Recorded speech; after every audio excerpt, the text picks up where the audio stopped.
Olá, sejam todos muito bem-vindos. Eu sou o professor Artemilson Montanho, do componente de História. E é um prazer estar com vocês aqui para a gente continuar nosso aprendizado. Então, vamos verificar qual é o nosso objeto de conhecimento.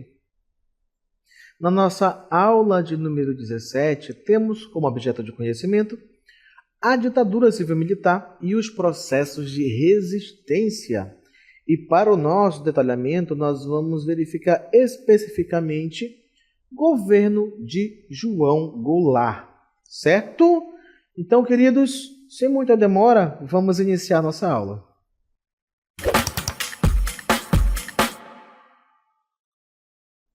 Então, você pode estar se questionando aí, professor, por que tratar do governo de João Goulart? Se no nosso objeto de conhecimento nós verificamos que nós vamos falar sobre a ditadura civil-militar, por que no detalhamento vem trazendo aí, esse governo que ainda era um governo civil, não era um governo militar? Então, vem aqui, por favor, participar aqui com a gente nesse momento aqui, nosso presidente, um dos ex-presidentes do Brasil, João Goulart. Por que é importante falar do seu governo nesse momento que antecede a ditadura civil-militar?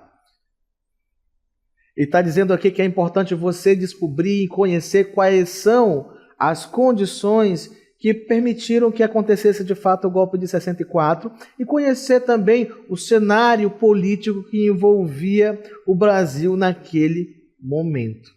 Certo? Então, por conta disso, você tem que lembrar que nem sempre você tem que olhar fixo num ponto sem entender o que está circulando ali para entender o conjunto das coisas. Porque, na verdade, o que aconteceu no Brasil nesse momento fazia parte de uma conjuntura mundial. Como, por exemplo, 1964, o que estava acontecendo no mundo ainda? Se você falou o desenrolar da Guerra Fria, parabéns, você acertou. E é justamente nesse conjunto ainda de um mundo bipolarizado entre capitalismo e comunismo, Estados Unidos de um lado e a União das Repúblicas Soviéticas da outra, que vai estar acontecendo aqui essa confusão toda no Brasil em relação à política, ok? Então, pense da seguinte forma, por conta dessa conjuntura mundial, o governo deste cidadão aqui, João Goulart, vai ser considerado um dos governos mais atribulados da história do Brasil. Está cheio de problemas, apoio, falta de apoio, ameaça de prisão e por aí vai. Uma série de problemas que vão se desenrolar nesse conjunto de ações, nesse momento histórico, que por fim vão resultar no golpe de 1964, onde nós teremos início então na ditadura civil-militar, que vai até 1985, durando exatamente 21 anos de governo dos militares, entre presidentes, juntas governativas e presidentes novamente. Certinho? Então, obrigado pela sua presença aqui e nós vamos continuar com o nosso texto. Então, o governo de João Goulart, de 1961 a 1964. Reformas de base e crise política. João Goulart, conhecido como Jango, fazendo uma contração do nome dele aí, era o apelido como ele era conhecido, foi o 24º presidente do Brasil, governando de 1961 até sua deposição em 1964. Vale ressaltar que esse período da história do Brasil é conhecido como a Quarta República, tá bom? Então, seu mandato foi marcado por intensas transformações políticas, sociais e econômicas, além de um cenário de polarização que culminou no golpe militar de 1964. Então, voltando aqui para mim, olhando aqui nos meus olhos, não sei se você vai conseguir enxergar minhas pupilas, mas preste atenção. O que nós estamos falando nesse momento com essa questão dessa bipolaridade? Nós estamos falando nas tradicionais disputas de esquerda e direita também presentes no Brasil. Se o mundo estava bipolarizado entre comunismo e capitalismo, aqui no Brasil não vai ser muito diferente não, tá bom? Porque a esquerda brasileira nesse momento vai ser associada aos ideais comunistas, enquanto a direita também vai ser associada às questões mais conservadoras. anticomunista e todas essas características que inclusive estão muito em discussão na nossa sociedade atualmente ainda. Certinho? Então você pode imaginar que o início do governo de João Goulart vai ser muito, eu já disse que foi muito, e vou repetir de novo, muito problemático, apenas para que ele pudesse assumir a presidência. E quando ele assume, uma série de entraves políticos, burocráticos e até mesmo ameaças de prisão estarão presentes para que ele pudesse assumir, então, a presidência do Brasil naquele momento. Por quê? Vamos entender a partir do momento em que analisarmos o contexto histórico. Já sabemos o contexto de mundo, sabemos um contexto mais ou menos do que estava acontecendo no Brasil, mas nós temos que ressaltar que as relações, até mesmo pessoais e diplomáticas que ele tinha naquele momento serão problemáticas. Vamos ver? Observa comigo. Contexto histórico e a ascensão ao poder. João Goulart assumiu a presidência em um momento conturbado. Ele havia sido vice-presidente de Juscelino Kubitschek, olha só, vice-presidente de Juscelino Kubitschek em 56 a 61, e de Jânio Quadros, né, em 61 também, que foi, em 61 teve a eleição, ele assumiu, depois também como vice de quem? Do Jânio Quadros, que renunciou após 7 meses no cargo devido à resistência de setores conservadores e militares. Goulart só pôde tomar posse sob um regime parlamentarista que limitava seus poderes. Agora, pausa nesse vídeo aí que é importante a gente apontar algumas coisinhas que são bem relevantes aí, tá? Como, por exemplo, quando nós falamos que ele era o vice de Jânio Quadros, que foi um presidente bem problemático, né, na história do Brasil, cheio de controvérsias também no seu governo, como, por exemplo, ao invés de se preocupar com a política interna e externa ou com a economia do país, ele se preocupava com a proibição de rinhas de galo, né, com briga de galo, e proibir, por exemplo, que os desfiles de missa e que as mulheres se vestissem maiô. Ele se preocupava com a questão de uma moralização política no que tange os costumes de vestimentas e outras coisas. Menos, por exemplo, com a questão de corrupção, tal qual ele prometeu resolver com seu slogan do varre, varre, vassourinha.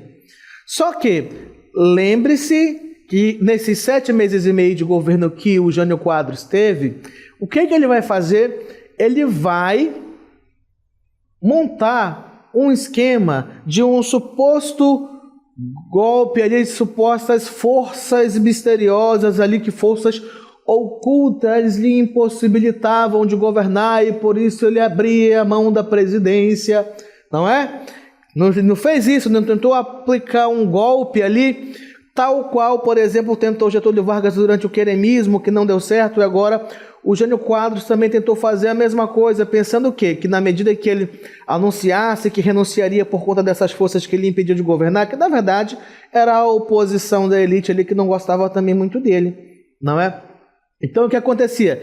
Ele esperava que ao fazer isso, que o povo lhe reconduzisse também de volta ao cargo de presidente, fazendo com que o Congresso Nacional, vendo o suposto apoio popular que ele teria dessas pessoas, da massa do Brasil, que ele fosse reconduzido de volta ao cargo de presidente e o Congresso Nacional, por conta dessa força política que ele teria, acabasse se submetendo à forma como ele governava. Deu certo? Não deu certo, né? Não deu certo, se queria novas eleições, mas uma nova eleição naquele momento seria inconstitucional. Por quê? Porque ele tinha um vice, que era justamente quem? João Goulart, que nesse clima de tensões vai assumir a presidência. Só que antes de ele assumir a presidência, ele vai passar por muitos problemas. Por isso que no começo eu disse que foi o governo mais atribulado da República, da história do Brasil, vai ser o de João Goulart. Então você pensa comigo, ele como vice do Jânio Quadros, em 61, o Jânio Quadros pega e envia ele, adivinha para onde? Para a China. E sim, para a China em uma missão diplomática. Só que nessa época, em 1961, a China já era um país, né, com orientação comunista. O presidente, então, Mao Tse-tung, né, que era o presidente da China naquele momento, já tinha estabelecido esse sistema de governo ali. Então, o João Goulart foi nessa missão diplomática, né, por ordem do presidente, então, Jânio Quadros, se para lá nessa missão num país que era comunista. Então você imagina que naquele momento em que o mundo vivia naquela tensão bipolar de comunismo e capitalismo, as elites brasileiras também já se posicionando como de direita, conservadores, anticomunistas, os políticos também jamais aceitariam que alguém que foi para a China, que supostamente também era comunista, viesse e assumisse a presidência do Brasil. E o que vai acontecer então? Quando ele está voltando para o Brasil, parte dos militares já se indispõem contra o governo do Jango, dizendo que ele não poderia assumir, que ele era comunista, e diziam assim, no dia que ele chegar no Brasil, que ele pôr os pés em terra, é cadeia, é chave nele, nós não vamos deixá-lo assumir. Isso aconteceu? Não, né? Não aconteceu porque houve, de certa forma, uma pressão da chamada Rede da Legalidade, que foi liderada por Leonel Brizola, que era o então governador do Rio Grande do Sul, e que, por coincidência ou não, era cunhado do João Goulart. Então ele vai liderar, né, uma frente ali, uma frente de apoio ao governo do João Goulart, que vai lhe garantir também apoio de alguns setores de partidos políticos e também de partidos militares, que vão garantir que o Jango volte para o Brasil e assuma, porque pela Constituição, tá bom? Pela Constituição daquele momento, o cargo de presidente, no caso de vacância de quem assumia o cargo principal como presidente das eleições, ganhou, mas o cargo ficou vago. Vacância significa isso, o cargo está vago. O vice deveria assumir. Tinha vice? Tinha. Era o João Goulart. Mas por conta da resistência das elites, dos setores de direita, que eram anticomunistas e julgavam que ele também não poderia assumir por conta disso, né? Então começaram a fazer pressão para que ele não assumisse o cargo. Mas, depois de muito tomar lá da cá, puxa, estica daqui e dali, e claro, o apoio do seu cunhado Leonel Brizola, né, formando essa frente de apoio a ele, ele conseguiu de fato assumir o cargo de presidente. No entanto, isso vai acontecer após um acordo realizado com o parlamento, onde nesse parlamento foi estabelecido que ele assumiria o cargo de presidente, mas com um grande ponto a ser observado. Nesse momento, o Brasil passava a ser o que? Uma república presidencialista parlamentarista. Ou seja, a figura do parlamento ganhava extrema importância, até muito maior do que o próprio presidente, na questão de quê? Da tomada de decisões a respeito do Brasil. Então, a primeira fase do governo do João Goulart, que nós podemos ter duas, tá? Vai ser a parlamentarista. E a segunda fase vai ser a presidencialista de fato, certo? Então, o primeiro momento que a gente vai ver é justamente esse momento desse governo parlamentarista. Vamos lá? Então, nós temos aqui, ó, o governo do parlamentarismo, ou seja, onde o parlamento, essa instituição política, vai ter grande importância, que vai ser de 1961 a 1963. E o que vai acontecer? O Congresso aprovou uma emenda instituindo o parlamentarismo para evitar que Goulart assumisse com plenos poderes. Ou seja, por mais que ele estivesse, digamos, não aceitado, mas engolido a posse do João Goulart, eles pensaram numa forma de limitar as ações que ele poderia realizar, certo? Então, ó, o que nós vamos ter nesse momento aí? O Tancredo Neves foi o primeiro ministro que assumiu, então, ali a presidência desse parlamento, tá bom? Certo? Do Congresso Nacional ali, vai estar à frente de tudo, tendo mais importância do que o próprio presidente, que foi eleito como vice e agora assumiu como titular, por conta da renúncia de quem? Do Jânio Quadros, que era quem? João Goulart. Então, o Tancredo Neves vai assumir nesse momento ali, né, liderando o Congresso. O sistema foi visto como uma solução temporária para a crise política. No entanto, é justamente aí, nesse momento, que ele vai começar a lançar as suas propostas de reformas de base, que era apoiada pelos partidos de esquerda, pelos movimentos populares, como por exemplo a Liga Camponesa, né? Os movimentos operários também apoiavam essas mudanças, mas que os setores mais conservadores, a elite financeira e política do Brasil, não apoiavam. E por que esse parlamentarismo vai ser apenas de 61 a 63? Porque em 63 nós vamos ter uma consulta popular. O que é uma consulta popular? Esse chamado plebiscito, olha. Em 1963, um plebiscito restabeleceu o presidencialismo, dando a Goulart maior autonomia para governar. Esse plebiscito, ou seja, onde é feita uma pesquisa com a população que pode votar para essa tomada de decisão, não é para escolher o presidente, mas vota apoiando ou não uma ideia para que seja tomada uma medida.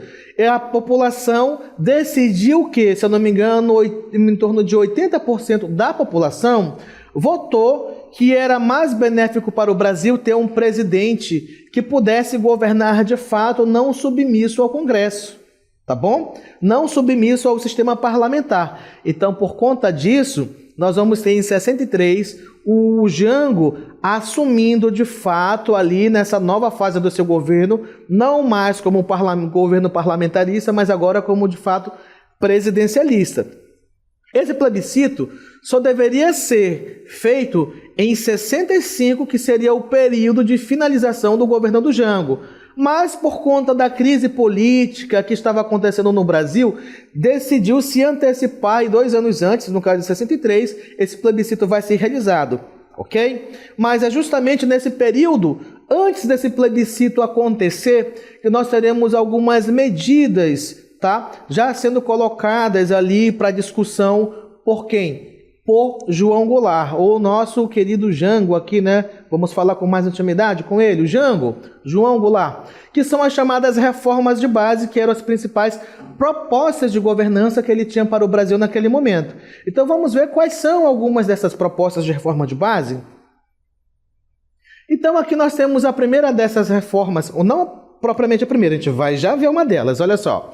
Goulart defendia um projeto nacionalista e reformista, com medidas conhecidas como reformas de base, que incluíam, por exemplo, como a gente vai ver na sequência, a reforma agrária. Essa proposta de redistribuição de terras para reduzir desigualdades no campo e enfrentou forte oposição de latifundiários e setores conservadores. Por quê? Que esses setores conservadores e latifundiários disseram que não, nós não queremos a reforma agrária.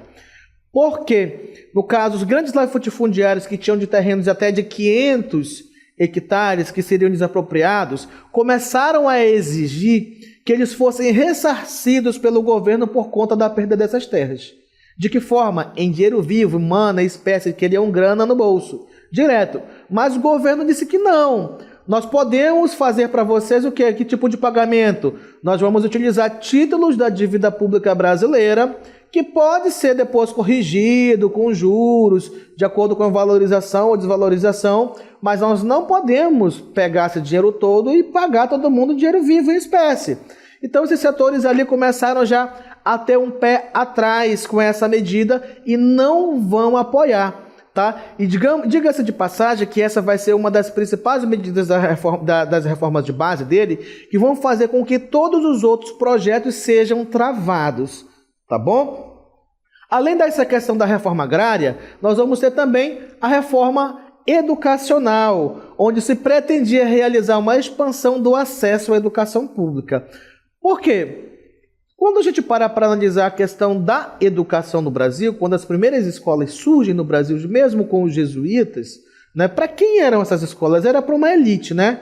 E por muito tempo as escolas foram feitas e ainda eram para a elite. Depois só, né, que as escolas começam a se popularizar, que começam a ser abertas para pessoas de classe mais baixa.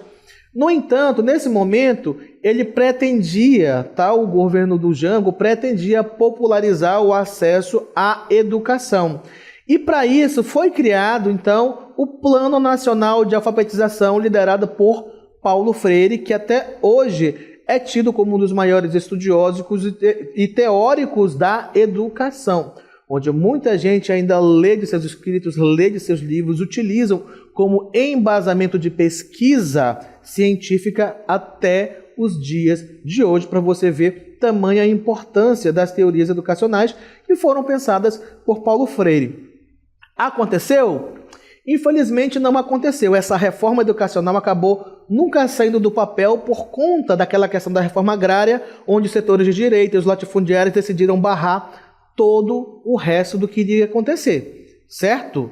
O que mais que nós vamos ter ali também, que no caso era ameaçador principalmente para esses setores da elite econômica de direita do Brasil, que foi a próxima medida, o controle de remessa de lucros. Isso era perigosíssimo para essas pessoas ali, no sentido de que poderia ali, digamos assim, deixar eles em más relações, não mais, mas de mal, tá bom? Deixar eles em panos ruins ali, com, por exemplo, os Estados Unidos, certo?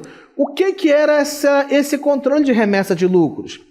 Limitação à saída de lucros das multinacionais para o exterior. Por quê? Normalmente o que acontecia? Abria-se o capital nacional para a vinda de empresas estrangeiras, elas se estabeleciam aqui, começavam a produzir, geravam riqueza, mas a maior parte desses lucros voltava para as suas sedes dessas multinacionais, voltava para seu país de origem.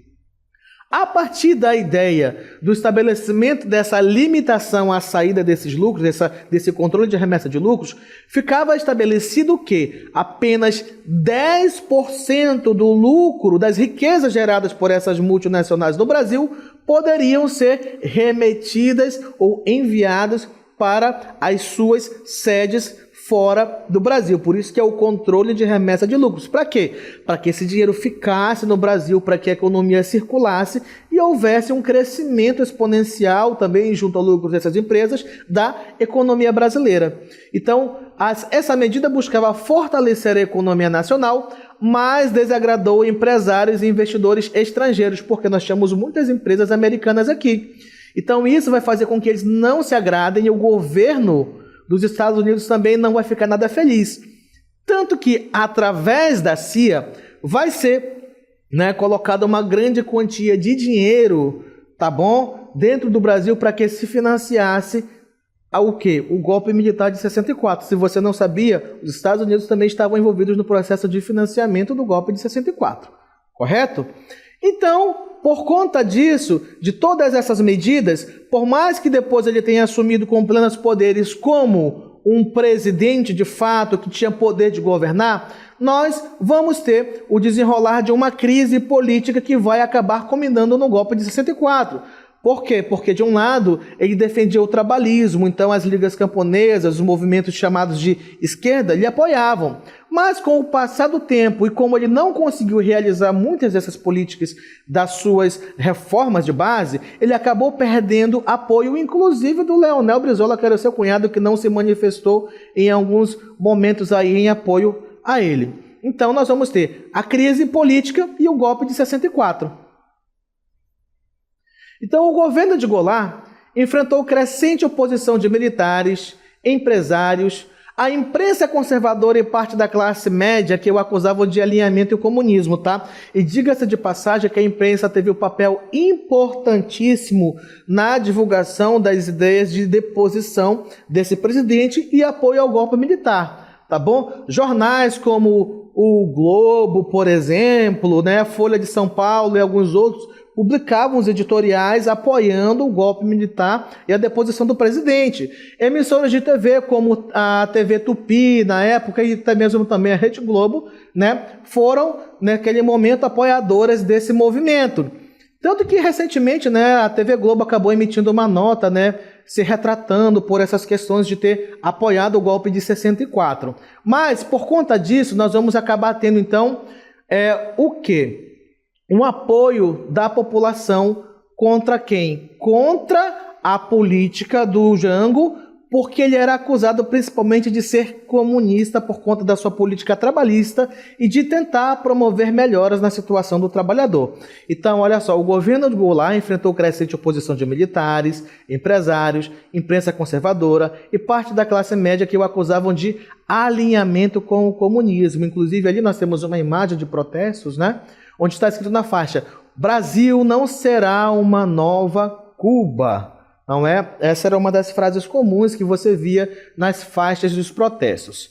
Na sequência, nós temos também um outro momento em que nós teremos aqui, manifestações da chamada Marcha da Família com Deus pela Liberdade. Aqui desse lado acontecendo na Unicamp, na Universidade de Campinas, e aqui desse lado acontecendo na Praça da Sé, em São Paulo. Manifestação na Marcha da Família com Deus pela Liberdade, em 19 de março de 64, na Praça da Sé, em São Paulo. Então, muita gente saiu para as ruas em protesto ao governo do Jango, a forma como ele conduzia.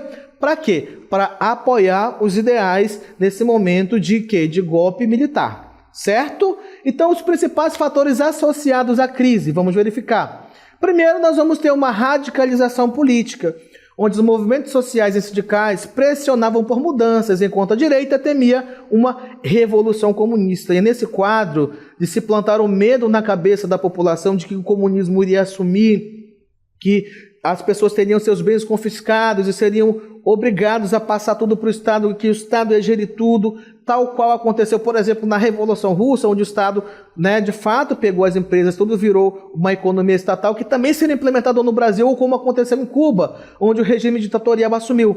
Tanto fato, aconteceu desse medo todo, e também, claro, de interesse de tirar o Jango do poder, que, por exemplo, o Carlos Lacerda vai prestar uma entrevista a um jornalista americano acusando o Jango de ser comunista e de ser um governante totalitário, ou seja, de ser um ditador. E, inclusive, nessa entrevista ele vai clamar que os Estados Unidos intervenham politicamente para tirar o Jango do poder. E, de fato, os Estados Unidos acabou participando, fornecendo recursos financeiros para que isso acontecesse.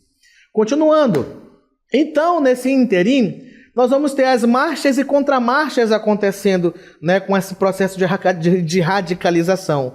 Nós vamos ter a Marcha da Família com Deus pela Liberdade, que a gente vê as imagens das pessoas aqui na rua, de 64, nessa manifestação contra Goulart, apoiada por setores conservadores. Mas por que aconteceu essa marcha? Foi em resposta a um outro comício, outro movimento ali, público, que nós vamos ver na sequência a imagem. O Jango, acompanhado de sua esposa, vai já aparecer para vocês aí a imagem, onde ele fez um discurso onde ele pretendia, de fato, colocar as suas reformas de base em prática. Então, isso alertou todo mundo que era contra ele. E os movimentos começaram, os ataques nos jornais, a Marcha da Família com Deus pela Liberdade e todas as formas possíveis de denegrir a imagem do presidente naquele momento. Então, isso aconteceu onde? Vamos ver aí, o comício na Central do Brasil de 64, onde Goulart defendeu reformas e mudanças constitucionais, aumentando a tensão ainda mais. E é por conta disso, dessas tensões exacerbadas, a acusação de cá e de lá, que a gente vai ter a consolidação do golpe. Então vamos verificar? O golpe militar. Em 31 de março de 1964, tropas militares depuseram João Goulart, que se exilou no Uruguai. Por que ele se exilou? Porque ele preferiu, abrir mão do cargo de presidente do que deixar que acontecesse uma guerra civil no Brasil e houvesse derramamento de sangue. Então, por isso, ele vai, larga o cargo, se exila em outro país e então começa, a partir daí de 64, o governo militar. Então, iniciou-se a ditadura militar de 1964 a 1985, que são exatamente 21 anos, que perseguiu opositores e suspendeu direitos democráticos. Mas no final das contas, qual é o legado do governo do Jango ou João Goulart? Apesar do curto mandato, Goulart tentou implementar reformas progressistas em um cenário de forte polarização. Seu governo é visto como um momento de tentativa de aprofundamento democrático, interrompido pelo autoritarismo militar. João Goulart morreu no exílio em 1976 e sua figura permanece como um símbolo de lutas políticas e sociais do Brasil nos anos de 1960. Então, queridos, aí a gente vê o processo de transição dos governos civis para agora os governos militares. Certo? Essa foi a nossa aula de hoje.